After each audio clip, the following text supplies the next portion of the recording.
Alright, let's take a look at finding confidence intervals for proportions. And this is actually part 1. There's a part 2 that we'll continue on later. Now, this is a fairly common situation. We take a poll of the voters and we'd find that some number of them, say 43 out of 100 voters, support one particular candidate. And of course the important question that we might want to answer is, will Mr. Smith go to Washington? Well, we would, as usual, formulate a null hypothesis and test it. For example, let's suppose that 75% of the voters support Smith as one of our null hypotheses, or maybe only 10% of the voters support Smith, or there could be any of a number of other possibilities. So the key question that we want to ask is, which of our null hypotheses are going to be supported by our observational evidence? Equivalently, given our observations, which of these would we reject and which would we fail to reject? Well, let's take a look at some of those null hypotheses. For example, 75% of the voters support Smith.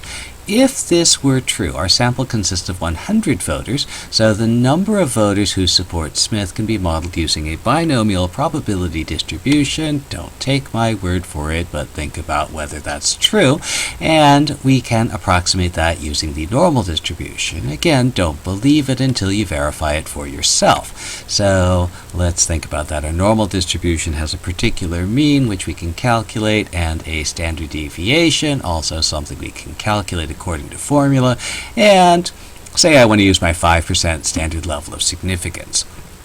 Then our grounds for rejecting the null hypothesis would be, well, let's say we're outside of the 2 standard deviation interval. So if we were to observe, say, between 66 and 84 persons supporting Smith, we might not reject the null hypothesis, but if we observe anything outside that interval, we would. And our survey actually reports 43 persons supporting Smith, so our null hypothesis that 75% of the voters support Smith, we would reject that at the 5% level of significance.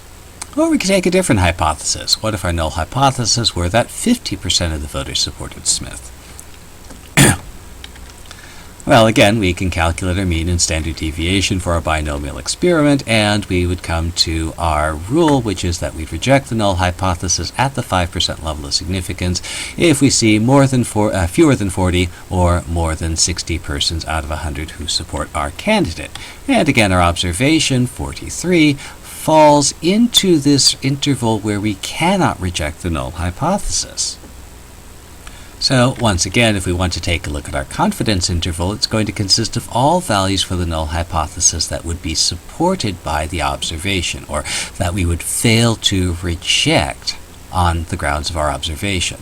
And so with some effort, we find the 95% confidence interval for Smith's support is going to be someplace between 34% and 52%. And essentially this involves testing every null hypothesis in this interval and seeing whether our observation would cause us to reject or fail to reject it at the 5% level of significance. And so we'd say that there's a 95% probability that support for Smith is between 34% and 52%. No, that is absolutely, positively incorrect. Remember, your confidence interval, your confidence level, does not correspond to a probability that you're going to fall within the interval. What it actually corresponds to is that we would not reject a null hypothesis in this interval at the corresponding level of significance.